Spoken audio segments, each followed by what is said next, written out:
Hello, my name is Patience Sunne, and my blind date cookbook is choice recipes from St. Mark's Lutheran Church in Cedar Rapids, Iowa.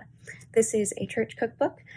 Church cookbooks actually are an American tradition going back as far as the Civil War, when ladies' aid societies started collecting recipes from members of the community and selling them as fundraisers.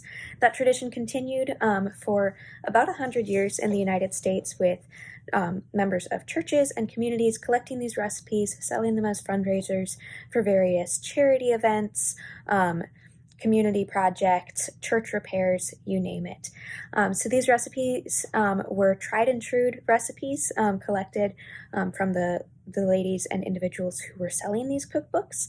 And there are certainly some recipes in here that are rather dated. There are quite a few Jell-O-based recipes, including horseradish Jell-O, which is what I will not be making today. But there's also some really great comfort food recipes in here.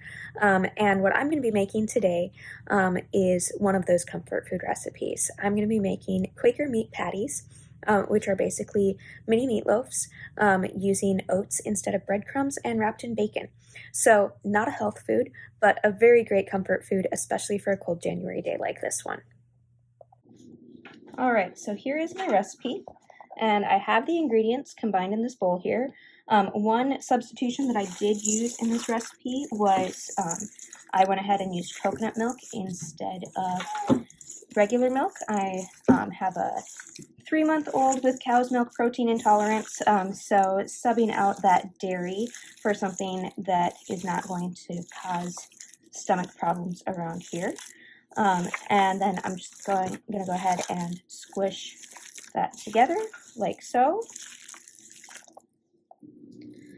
And then I'm just going to go ahead and scoop the meat into my bacon-lined baking pan here. The recipe says to use a muffin tin. I have this mini loaf pan.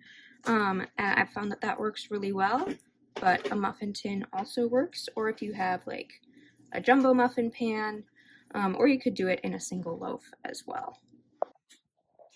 And here is the final product.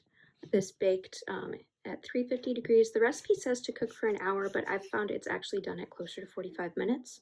I went ahead and served it with roasted diced potatoes, some green beans, and in the spirit of it being a church cookbook recipe and Jell-O salad being a staple at all Midwest potlucks, it seemed appropriate to add Jell-O salad as a side as well.